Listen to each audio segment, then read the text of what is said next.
నమస్తే, welcome to I dream inside politics with Kavitha. రాష్ట్ర మంత్రి కొండా సురేఖ చేసినటువంటి వ్యాఖ్యలు పెద్ద దుమారాన్నే లేపాయి. ఇటు పాలిటిక్స్తో పాటుగా అటు ఫిల్మ్ ఇండస్ట్రీ కూడా స్పందించింది. ప్రజలు కూడా దీన్ని తప్పుపడుతున్నారు. దీంతో పాటుగా వరుసగా కొండా సురేఖకు సంబంధించి గతంలో ఉన్నటువంటి వీడియోలు, ఆడియోలు ఎందుకని రిలీజ్ అవుతున్నాయి, ఓవరాల్గా కొండా సురేఖ వ్యవహార శైలి, మాట తీరు ఇంతే అనేటువంటి మాటలు ఎందుకు వినిపిస్తున్నాయి? మనతో పాటుగా ఉన్నారు పొలిటికల్ అనలిస్ట్ ప్రకాష్ గారు. ప్రకాష్ గారు, నమస్కారం అండి. సో మీరు వరంగల్ వాసి, కొండా సురేఖ, కొండా మురళి చాలా క్లోజ్గా తెలుసు మీకు. ఇప్పుడు వస్తున్నటువంటి వీడియోలు లేకుంటే తను మాట్లాడినటువంటి మాటలు, ఆడియోలు ఇవన్నీ చూస్తుంటే ఏమనిపిస్తుంది మీకు? వాళ్ళ బ్యాక్గ్రౌండ్ తెలుసు, వాళ్ళ వ్యవహార శైలి ఏంటి అనేది తెలుసు. ఎందుకని ఇంత పర్టికులర్గా తన ముందు నుంచి మాట తీరు ఇంతే అనేది ఎందుకు వినిపిస్తుంది? అంటే బిగినింగ్లో సురేఖ చాలా బాగుండే. ఆమె ఏది మాట్లాడినా కూడా ఎవరికి అభ్యంతరం ఉండకపోయేది. ఇద్దరు కూడా బహుజన కులాల నుంచి వచ్చిన వాళ్ళు, ఇంటర్ కాస్ట్ మ్యారేజ్ వాళ్ళది. కొండామూరులేమో మాకు బంధువు అవుతాడు, కమ్యూనిటీ మున్నూరు కాపు. సురేఖ పద్మశాలి, వాళ్ళది లవ్ మ్యారేజ్, స్టూడెంట్ లైఫ్ నుంచి కూడా. సో కష్టపడి పైకి వచ్చారు. మురళి కూడా తనకు కొన్ని ఇబ్బందులు వచ్చినాయి నక్సలైట్స్తో. ఆయన మీద ఒకసారి ఫైరింగ్ అయింది జెండా ఆవిష్కరణ సందర్భంగా. ఆయన చంపాలని చెప్పి ఒక గ్రూపు ప్రత్యేకంగా ప్రయత్నం చేసింది. సో ఆయన కూడా తనను కాపాడుకోవడానికి తను ఒక గ్యాంగ్ను మెయింటైన్ చేశాడు. ఇంకా అవన్నీ అందరికి తెలిసినాయి. బట్ సురేఖ ఎప్పుడు కూడా ఆయన చేసే దాడులలో కానీ దాడులలో కానీ సురేఖ భాగం కాలే. ఆమెకు ఒక మంచి పేరు, విలువ అనేది వరంగల్ జిల్లా వ్యాప్తంగా కానీ రాష్ట్ర వ్యాప్తంగా కూడా ఆమెకు ఉండేది. ఆమె చాలాసార్లు ఎమ్మెల్యే గెలిచారు. ఆమె మొదటిసారిగా అగ్రెసివ్గా మనకు కనబడ్డది ఎప్పుడంటే వైఎస్ఆర్సీపీలో పోయిన తర్వాత ఈ మానుకోట దాడి, రాళ్ళ దాడి. ఆ తర్వాత కేసీఆర్ను బండబూతులు తిట్టింది ఒకరోజు. అంటే ఎప్పుడు కూడా ఏ మహిళ ఎవరు కూడా అంత అసభ్యకరంగా కేసీఆర్ని ఎవరు తిట్టలే. ఆ రెండు సంఘటనల వల్ల మానుకోట అండ్ కేసీఆర్ మీద ఆమె మాట్లాడిన మాటల వల్ల అందరికీ గౌరవం పోయింది ఆమె మీద. బట్ ఆఫ్టర్ లాంగ్ టైం మళ్ళీ ఆమె బీఆర్ఎస్లోకి రావడం, రీబిల్డ్ చేసుకోవడం, ఆమె చాలా లో ప్రొఫైల్లో మంత్రి పదవి ఇవ్వకపోయినా కూడా ఎక్కడ హార్ష్గా మాట్లాడకుండా, సరే నెక్స్ట్ టైం టికెట్స్ ఇచ్చే దగ్గర వాళ్ళ అమ్మాయికి కూడా టికెట్ అడిగారు. అంటే 3 టికెట్లు అడిగారు ఒక ఇంట్లో. 3 అడిగేసరికి కేసీఆర్ గారు కుదరదు అన్నారు. వాళ్ళకు కూడా ఏంటంటే మళ్ళీ అధికారంలోకి వస్తుందో రాదో అన్నట్టుగా కాంగ్రెస్ వైపు వెళ్ళిపోయారు. వాళ్ళు కాన్స్టిట్యున్సీ కూడా చేంజ్ చేసి ఆమె పర్కాల నుంచి పోటీ చేసింది, ఓడిపోయింది టీఆర్ఎస్ చేతిలో. మళ్ళీ వాళ్ళు ప్రిపేర్ అయ్యి మళ్ళీ వచ్చారు. సో మొన్న మాట్లాడిన మాటలు ఏదైతే ఉన్నదో, గతంలో ఆమె కేసీఆర్ని తిట్టినా కూడా ఇంత తీవ్రంగా ఎవరు భావించలేదు. అంటే ఉద్యమకారులు కేసీఆర్ని అందరు తిడుతున్నారు, ఆమె కూడా తిరుగుతుంది, ఎందుకంటే ఆమెకు తెలంగాణ ఇష్టం లేదు, వైఎస్ఆర్ క్యాంపులో ఉంది అని అనుకున్నారు. కానీ నాగార్జున వాళ్ళు రాజకీయ కుటుంబం కాదు. తర్వాత గత 70 సంవత్సరాల నుంచి నాగేశ్వరరావు కుటుంబం అనేది రాష్ట్రంలో అందరి ప్రజలకు సుపరిచితమే. ఆయన ఎన్నడూ కాంట్రవర్సీ కాలేదు, ఎప్పుడు వివాదాల్లోకి రాలేదు. నాగేశ్వరరావుతో పాటు నాగార్జున కూడా ఎప్పుడు వివాదాల్లోకి రాలేదు. ఆ కుటుంబాన్ని రచ్చగిచ్చడం, కేటీఆర్ మీద ఉన్న కోపాన్ని ఆ కుటుంబంతో లింక్ చేసి ఈ రకంగా చాలా అభ్యంతరకరమైన మాటలు మాట్లాడడం అనేది, అక్కడ ఎట్లా మాట్లాడిందంటే ఆమె మాట్లాడిన వీడియో చూస్తూ ఉంటే తాను పక్క నుండి అన్ని గమనించినట్టుగా, ఎదుటి వాళ్ళు నమ్మేటట్టుగా ఆమె చెప్పిన పద్ధతి, తర్వాత ఆమె హోదా. ఒక మంత్రి, ఒక సీనియర్ మంత్రి, మొదటిసారి కూడా కాదు ఆమె మంత్రి అయింది. ఆమె ఆ రకంగా చెప్పేసరికి చాలామంది నమ్మే పరిస్థితి వస్తుంది. కేటీఆర్ మీద ఇప్పటికే చాలాసార్లు రకరకాల వీడియోస్ ట్రోల్ అవుతున్నాయి. వాటిని ఆయన ఖండిస్తున్నా, ఆ పార్టీ వాళ్ళు ఖండిస్తున్నా కూడా సో ఈమె చెప్పడంతో దానికి కొంత శాంక్టిటీ వచ్చే అవకాశం ఉంటుంది.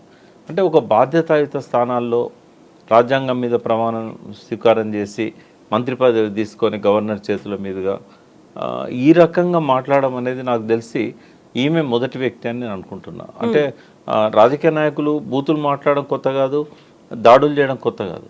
కానీ ఒక మహిళా మంత్రి ఇంకొక మహిళ గురించి, ఒక రాజకీయ నాయకుడిని భ్రష్టు పట్టించడానికి ఇంత నీచమైన ఆరోపణలు చేసి, ఒక ఇద్దరు సినీ రంగంలో ఉన్న ప్రముఖ మహిళల మీద నిరాధారమైన ఆరోపణలను నమ్మేటట్టుగా చెప్పడం అనేది ఏదైతుందో అది మనసును గాయపరిచింది. నేనైతే నిన్న కూడా ఒక ఛానల్లో చెప్పాను, ఆమె మీద చాలా గౌరవం ఉండేది, ఇప్పుడు పూర్తిగా పోయింది. ఇంకా ఆమెనైతే నేను బర్తరఫ్ చేయాలనే కోరాను రేవంత్ రెడ్డి గారిని. ఎందుకంటే ఒక పనిష్మెంట్ ఉండాలి. ఆమె మాటల్ని వెనక్కి తీసుకుంటున్నా అన్నది. మాటల్ని వెనక్కి తీసుకోగలుగుతారా? రాసిన కాగితాన్ని చింపేయగలుగుతారు, పుస్తకాన్ని చింపేయగలుగుతారు, మెయిల్ని డిలీట్ చేయగలుగుతారు, మెసేజ్ని డిలీట్ చేయగలుగుతారు, మాటల్ని డిలీట్ చేయగలుగుతారా? బేషరతుగా వెనక్కి తీసుకుంటున్నాను అన్నారు. షరతే ఉంటుంది అందులో. అది కాదు అసలు. ఆ మాటలు ఆ ఇద్దరి హృదయాలు ఎంత గాయపరిచినాయి. ఆ ఇద్దరు హీరోయిన్స్. సమంత అంటే ఎంత రెస్పెక్ట్. ఒక సావిత్రి తర్వాత మళ్ళీ ఆమెను సావిత్రి రూపంలో సౌందర్య తర్వాత ఈమెను చూసాం మనం. ఒక విలువలున్న హీరోయిన్ ఆమె సమంత. ఒక మంచి కుటుంబంలో కోడలుగా వచ్చింది. సరే, వాళ్ళకే మనస్పర్ధలు వచ్చి విడిపోయారు. ఆ విడిపోవడాన్ని కేటీఆర్ ముడిపెట్టడం ఏంది అసలు? ఇప్పుడు కేటీఆర్ కూడా ఆయన మంచి ఎడ్యుకేషన్ ఉండి మంచి కుటుంబం నుంచి వచ్చి సంస్కారం ఉన్న వ్యక్తిగా ఆయన మనకు కనబడతాడు లాస్ట్ 10 yearsలో ఎక్కడ కూడా. అటువంటి వ్యక్తి ఈ చిల్లర పద్ధతిలో అడుగుతాడా? ఊహించగలమా మనం? అసలు అది నోరా లేకుంటే ఇంకేమన్నా అట్లా మాట్లాడాలని ఎందుకు అనిపించింది ఆమెకు? ఒకవేళ మాట్లాడి నోరు జారింది అనుకోండి, వెంటనే నేను పొరపాటు అయింది, నేను తప్పుగా మాట్లాడాను, నన్ను క్షమించండి అని అప్పుడే చెప్పుంటే ఇదంతా ఉండకపోయేది. నేనైతే మళ్ళీ చెప్తున్నాను, ఆమె క్షమాపణలు చెప్పినా ఆమెను వదిలిపెట్టొద్దు. ఖచ్చితంగా ఆమెకు పనిష్మెంట్ ఉండాలి. బర్తరఫే దానికి. ఒక బహుజన బిడ్డ అయినా కూడా నేను బహుజనుల కోసమే ఎక్కువగా వర్క్ చేసేవాడిని. నేనే ఓర్చుకోలేకపోతున్నా. ఇప్పుడు ఇంకో సరికొత్త వాదన, బీసీ మహిళ తన మీద ఇంకా ఎక్కువగా అటాక్ చేయకండి, వదిలేయండి అనేటువంటి వాదన ఎందుకు తీసుకొస్తున్నారు? బీసీ మహిళ అయితే మాట్లాడొచ్చా? ఇక్కడ బీసీ అనే కార్డే వాడొద్దు. ఇంకోటి తెలుసా, ఈ మాటలు ఎప్పుడన్నంటే అగ్రకులాల మహిళలు అన్నారంటే అర్థం చేసుకోవచ్చు, ఆ కల్చర్ వేరు. బీసీ మహిళలలో కల్చర్ ఉండదు. ఒకవేళ తెలంగాణలో నేను ఒక తిట్టులో కూడా ఆప్యాయత ఉంటుందమ్మా. ఆ బూతు అది ఏ రకంగా ఉంటుందంటే ఒక ఆప్యాయత కనబడుతూ ఉంటుంది అందులో ఏమైనా మాట్లాడినా కూడా. ఎవరో బాగా తాగి అట్టడుగున ఉన్న వాళ్ళు ఎవరన్నా అట్లా మాట్లాడినంటే అర్థం ఉంది. ఒక మహిళగా గా స్థాయికి వచ్చి అట్లా మాట్లాడేది అసలు. 30 ఏళ్ల నుంచి ప్రజాప్రతినిధిగా ఉంటూ ఇప్పుడు మంత్రి స్థాయిలో ఉండి అది కూడా ఇప్పుడు ఎవరు కూడా ఇప్పుడు ఆమె భర్త కూడా సహించాడు ఈమె మాట్లాడిన మాటలకి. సరే, మరి ఇదేమన్నా ఒక ప్లాన్ అనేది కూడా నాకు డౌట్ ఉంది. ఎవరి ప్లాన్ అంటే ఇప్పుడు హైడ్రా మీద హైకోర్టు అక్షింతలు, మూసి మీద ఈ గొడవలు ఇవన్నీ జరుగుతూ ఉన్నాయి కదా. ఏమన్నా క్లెవర్గా ఒక సెన్సేషన్ క్రియేట్ చేయడానికి, అంటే రేవంత్ రెడ్డి మార్క్ రాజకీయం అయితే అట్లుంటుంది. అంటే ఒక గీతను ముట్టుకోకుండా తక్కువ చేయాలంటే ఒక పెద్ద గీత గీయాలని ఎట్లయితే తెనాలి రామకృష్ణుడు చెప్పాడో, మొత్తం మీడియా అటెన్షన్ అంతా డైవర్ట్ చేసింది ఒక 2 రోజుల నుంచి. ఆయన క్షమాపణలు చెప్పాల్సిన పరిస్థితి ఎందుకు వస్తుంది? ఆయనే దీని వెనకాల ఏమన్నా నువ్వు మాట్లాడు, ఏదైనా ఉంటే నేను చూసుకుంటా అని చెప్పాడా? ఎందుకంటే ఆయన ఎందుకు సస్పెక్ట్ చేస్తున్నామంటే ఆయన కూడా మాటలు ఇష్టం వచ్చినట్టు పండబెట్టి తొక్కుతా, పేగులు మెడకేసుకుంటా, గుడ్లు బీకేస్తా, కనుగుడ్లతో గోళీలు ఆడుకుంటా, ఈ పనికి మాలిన మాటలన్నీ కూడా ఒక చీఫ్ మినిస్టర్గా ఆయన తన స్థాయిని మర్చి, తన హోదాను మర్చి తను మాట్లాడాడు. అయితే ఆయనే డైరెక్ట్ చేశాడా, లేకుంటే ఆయన ఇన్ఫ్లుయెన్స్ సురేఖ మీద ఉందా? ఎందుకంటే ఒక ముఖ్యమంత్రి ఇష్టం వచ్చినట్టు, నోటికి ఇష్టం వచ్చినట్టు మాట్లాడుతూ ఉంటే నేనెందుకు మాట్లాడకూడదు అని ఏమన్నా అనుకున్నదా? ఒకవేళ రేవంత్ రెడ్డికి సంబంధం లేదు, ఇది ఈమె పొరపాటున నోరు జారిందని అనుకుంటే ఇంకొకరికి ఇది ఒక గుర్తింపుగా ఉండాలంటే ఆమెను బర్తరఫ్ చేయాలి క్యాబినెట్ నుంచి. ఇంకా ఎవరు కూడా ఏదైనా నోరు జారేటప్పుడు సురేఖ గుర్తు రావాలి వాళ్ళకు. అట్లాంటి పనిష్మెంట్ ఇవ్వాలి ఆమెకి. లేకుంటే ఆ శాఖలను బీకేసి ఏ శాఖ లేని మంత్రినన్నా పెట్టాలి. ఏ పనిష్మెంట్ లేకుండా నేను వెనక్కి తీసుకుంటున్నా అంటే వెనక్కి తీసుకుంటట్టుందా? పరువు బజార్లో పడ్డది కదా నాగార్జున కుటుంబాన్ని, కేటీఆర్ది. దానికి ఎవరు సమాధానం చెప్పాలి? ఇంకోటి నేను ఒక అడ్వకేట్గా చెప్తున్నా, ఖచ్చితంగా ఆమెకు డ్యామేజెస్ క్లెయిమ్ చేయడానికి కేటీఆర్ వేసే సూట్ కానీ నాగార్జున వేసిన సూట్ కానీ కొన్ని కోట్ల రూపాయలు ఆమె పే చేయాల్సి వస్తుంది. ఆమె ఎస్కేప్ కాలేదు, లైవ్లో మాట్లాడింది, అన్ని సాక్ష్యాలు ఉన్నాయి. ఈమె క్షమాపణలు చెప్పినా కూడా కోర్టు వదిలిపెట్టదు. అది ఒక మామూలు వ్యక్తిని అయితే వదిలిపెట్టేది, ఒక మంత్రిగా ఉన్న వ్యక్తి ఇట్లా మాట్లాడడం అనేది కోర్టు వదిలిపెట్టదు. కోర్టు దగ్గర ఈమె ఏం ఆధారాలు ఉన్నాయి, ఏం రుజువులు ఉన్నాయి, ఈమె ఏం చూపెట్టగలుగుతుంది? అవన్నిటికీ ఆధారాలు ఆమె దగ్గర ఉన్నాయా? సాక్ష్యాధారాలు తను మాట్లాడిన మాటలకి? ఇప్పుడు కోర్టు ఎప్పుడు కూడా ఇగ్నోరెన్స్ని ఎక్స్క్యూజ్ చేయరు. మ్మ్. నాకు తెలియకన్నా లేకుంటే నేను విత్డ్రా చేసుకున్నా అవి నడవే. అవి అసెంబ్లీలో విత్డ్రా చేసుకోవచ్చు, రికార్డులోకి రాకుండా తీసేస్తాడు స్పీకర్, కానీ బయట నడవదు అట్లా. ఇప్పుడు కేవలం ఆ 2 కుటుంబాలనే కాదు, సినీ పరిశ్రమను గాయపరిచింది, టీఆర్ఎస్ పార్టీలో ఉన్న ప్రతి వ్యక్తిని గాయపరిచింది, మనసున్న ప్రతి మనిషిని గాయపరిచినాయి ఆ మాటలు. కేవలం వెనక్కి తీసుకుంటున్నా అంటే సరిపోద్దా? మ్మ్. కాబట్టి చాలా సీరియస్ అంశం అమ్మా ఇది. ఇది భవిష్యత్ తరాలకు ఇది ఒక ఈమె మాటల వల్ల ఏదైతే పనిష్మెంట్ వస్తుందో అది ఆదర్శంగా ఉండాలి, ఇంకోరెవరు మాట్లాడకుండా ఉండాలి. కానీ రేవంత్ రెడ్డి అంత సంస్కారవంతుడైతే నేను అనుకోవట్లేదు. ఆయనే బూతులు మాట్లాడుతున్నాడు, ఇంకా యథా రాజా తదా ప్రజ అయిపోతుంది అది. ఇప్పుడు ఈ కొండా సురేఖ మాట్లాడినటువంటి మాటలు, ఆ వీడియోలు అన్నీ బయటకు వచ్చిన తర్వాత వరంగల్ ఈస్ట్కి సంబంధించి ఏం జరుగుతుంది, అక్కడ ఒక గుండారాజ్ అనేది తయారైంది, లేకపోతే ఇద్దరు ఒక మాఫియాని మెయింటైన్ చేస్తున్నారు, ఇంకొక పర్సన్ నవీన్ రాజ్ అనే పర్సన్ని మధ్యలో పెట్టుకొని వాళ్ళు అటాక్స్ చేస్తున్నారు, ఇవన్నీ ఎందుకు మాటలు వినిపిస్తున్నాయి ఇప్పుడు? అంటే ఫస్ట్ టర్మ్లో ఆమె టీఆర్ఎస్ అధికారంలోకి వచ్చాక, తెలంగాణ వచ్చాక ఎప్పుడైతే టీఆర్ఎస్లోకి వచ్చిందో వాళ్ళ దౌర్జన్యాలు కానీ దాడు అంటే ఎట్లుండేదంటే కొండమురళి వ్యక్తిత్వం ముళ్ళును ముళ్ళుతో తీస్తానేవాడు. ఆయన సహజంగా దుర్మార్గుడు కాదు. ఆయన ముళ్ళును ముళ్ళుతోనే తీయాలి. దాడుల నుంచి కాపాడుకోవడానికి ఆయన మాఫియాగా మారిండు, పోలీసుల దుర్మార్గాలను ఎదిరించిండు, అట్లే దౌర్జన్యం చేసే వాళ్ళని కూడా ఎదిరించిండు. ఆయన లోపల మంచి ఉంది, చెడు ఉంది. ముళ్ళును ముళ్ళుతో తీయాలనే తత్వం ఆయనది. ఆయన ఒక గుండాగా చిత్రించారు. సరే ఏదైతే ఆయన దాన్ని కంటిన్యూ చేశాడు. కానీ 2014లో ఎప్పుడైతే టీఆర్ఎస్లోకి వాళ్ళు వచ్చారో, వాళ్ళు వచ్చిన తర్వాత వాళ్ళు దాన్ని ఆపేశారు. ఎటువంటి దాడులు కానీ దుర్మార్గాలు కానీ నవీన్ రాజ్ లాంటి వాళ్ళు ముందుండేదన్నా చేసినా కూడా అంత ముందున్న పద్ధతిలో అయితే జరగలేదు అవి.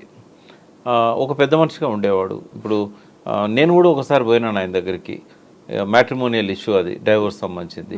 వీడు పిలిచి మాట్లాడి విడాకులు చేయించండి, వాళ్ళకి ఇచ్చిన డబ్బులు ఏదో ఇప్పించండి అంటే చేశాడు ఆయన. అంటే అటువంటి అవసరాలు ఉంటాయి అక్కడ. బట్ దాన్ని బట్టి ఆయన, నాకు తెలిసి లాస్ట్ 10 ఇయర్స్లో ఎక్కడ కూడా మాఫియా పని ఆయన చేయలేదు. సురేఖ కూడా వాళ్ళ అమ్మాయి కూడా ఎంతో సంస్కారవంతులుగానే వాళ్ళు ఈ పాలిటిక్స్లో ఉన్నారు. వాళ్ళ అమ్మాయికి టికెట్ అడిగినా ఇవ్వకపోయినా ఆయన కాంగ్రెస్లో పోయినా తర్వాత కూడా దౌర్జన్యాలు చేయలేదు. ఈ 10 ఇయర్స్ టీఆర్ఎస్ పాలనలో కేసులు ఏం లేవు. ఇప్పుడు కాంగ్రెస్లోకి వచ్చిన తర్వాత మళ్ళీ ఏమైనా మొదలు పెట్టాడో నాకైతే తెలియదు. బట్ అది కంటిన్యూ చేయడాన్ని నేను అనుకుంటున్నా. ఎందుకంటే ఆయనకు ఇప్పుడు అవసరం కూడా లేదు. ఆయనను ఎవరైతే చంపాలనుకున్నారో వాళ్ళు ఎవరు లేరు ఇప్పుడు. కాబట్టి మళ్ళీ ఆయన ఏదో మాఫియా అవతారం ఎత్తాల్సిన అవసరం అయితే ఆయనకు లేదు. ఆ పార్టీయే మొత్తం ధ్వంసం అయిపోయింది. ఆయన మీద ఎవరైతే చంపాలనుకున్న పార్టీ ఉందో దానికి నేను అడ్వైజర్గా ఉన్నాను. కాబట్టి ఆ రోజుల్లో నాకు తెలుసు ఆయన మీద అటాక్ ఎట్లా ప్లాన్ చేశారు, ఎట్లా తప్పించుకున్నాడు, తర్వాత వాళ్ళు ఏమనుకున్నారు, తర్వాత అక్కడ నుంచి ఆయనే వాళ్ళల్లో శత్రుశేషం లేకుండా చేయడానికి ఆయన మీద కక్ష కట్టిన వ్యక్తిని ఈయన ఎట్లా చంపించాడు. స్టేషన్ గన్పూర్ దగ్గర ఒక కల్వర్ట్ రిపేర్లో ఉన్న కాడ జీబ్లో పోతుంటే అక్కడ ఆపేసి చంపేశారు ప్రతాప్ రెడ్డి. ఈ వాజ్ ద లాస్ట్ పర్సన్ ఆయన మీద కక్ష కట్టిన వ్యక్తి, వాళ్ళ ఊరు అతనే. అయితే ఇవన్నీ తెలుసు. బట్ ఇప్పుడు అవసరం లేదు మురళికి. మురళి గత 10 ఏళ్ల నుంచి ఎట్లా ఒక సిన్సియర్గా హానెస్ట్గా ఉన్నాడో, పెద్ద మనిషిగా ఉన్నాడో కులంలో, అట్లాగే ఉంటే సరిపోతుంది. సురేఖ అనేది అన్ఫార్చునేట్, ఇట్స్ అన్ యాక్సిడెంటల్. ఆమె ఇంటెన్షన్ కన్నా యాక్సిడెంటల్ కన్నా పనిష్మెంట్ అయితే ఉండాలనేది నేను కోరుకుంటున్నా. ఆ కుటుంబానికి దగ్గరున్నా, ఆ పట్ల గౌరవం ఉన్నా కూడా ఇటువంటి భవిష్యత్తులో ఎవరు మాట్లాడొద్దు అనుకుంటే she's deserved for punishment. Exactly. ఇప్పుడు ఈ మధ్య కాలంలో వినిపిస్తుంది అంతా మహిళల మీద అటాక్స్ అనేవి. ఇప్పుడు రాజకీయాల్లో ఉన్నా లేకపోయినా ఇంట్లో ఉన్న వాళ్ళ మీద కూడా అటాక్లు అనేవి ఇలా జరగడం అనేది సోషల్ మీడియా యుగం వచ్చిన తర్వాత ఇంకా పెరిగినట్టు అనిపిస్తుంది. ఏం జరగాలంటారు? మంచిది కాదమ్మా అది. స్త్రీలను గౌరవించే దేశం అని చెప్తాము. మన ఇంట్లో కూడా ఒక తల్లి ఉంటుంది, ఒక చెల్లె ఉంటుంది. ఇప్పుడు బూత్ అనగానే అది మహిళల మీద ఎక్కువ పెట్టే విధంగా ఉంటుంది. వాడు మొదలు పెట్టడమే అమ్మతో మొదలు పెడతాడు, భార్యతో మొదలు పెడతాడు. ఇది పితృస్వామ్య వ్యవస్థ యొక్క అవశేషం. ఇది ఈ కల్చర్ను పోగొట్టాలంటే సిలబస్లో చిన్నప్పటి నుంచే పిల్లలకు తల్లి అంటే ఏంది, మహిళ అంటే ఏంది, ఈ గౌరవాన్ని పెంచే విధంగా ఎడ్యుకేషన్ సిస్టమ్ ఉండాలి. ఇప్పటికీ ఆ చదువురాని తరం ఒకటి ఇంకా ఉంది. వాళ్ళు తిట్టుకున్నప్పుడు ఈ బూతులన్నీ నెక్స్ట్ జనరేషన్ మీద క్యారీ అవుతూ ఉన్నాయి. దీనికి ఒక సాంస్కృతిక పరంగా ఒక కాన్స్టంట్ ఎఫర్ట్ లేకపోతే ఇవి నెక్స్ట్ జనరేషన్ కూడా క్యారీ అయితే, కాకపోతే వాళ్ళు తెలుగులో బూతులో తిట్టుకున్నారు, ముందు మాండలికంలో తిట్టుకున్నారు, తర్వాత తెలుగులో తిట్టుకున్నారు, ఇప్పుడు ఇంగ్లీష్లో తిట్టుకుంటున్నారు. మళ్ళీ అవే బూతులు. చదువుకున్న వాళ్ళు అమ్మ టార్గెట్ అవుతుంది, అమ్మ టార్గెట్ అవుతుంది, మహిళ టార్గెట్ అవుతుంది. ఈ కల్చర్ పోవాలి, దీనికి అగెనెస్ట్గా ఒక ఫైట్ అనేది స్టార్ట్ కావాలి. వీటి మీద పనిష్మెంట్స్ కూడా బాగుండాలి. ఊరికే చూచున్నట్టు వదిలిపెట్టకూడదు. వాళ్ళ ప్రభుత్వంలో ఉన్న మంత్రిని చూచున్నట్టు వదిలేస్తే రేపు కోర్టు అయినా, ఇప్పుడు రేవంత్ రెడ్డి గారైనా, ఇది ఒక ప్రెసిడెంట్ అవుతుంది. రేపు ఇంకొకరు తిడతారు, సారీ చెప్తారు. రేపు అసెంబ్లీలో తిడతారు, సారీ చెప్తారు. పద్ధత అది. ఖచ్చితంగా she is deserved for punishment. S Prakash గారు, థ్యాంక్ యూ సో మచ్ అండి. Thank you.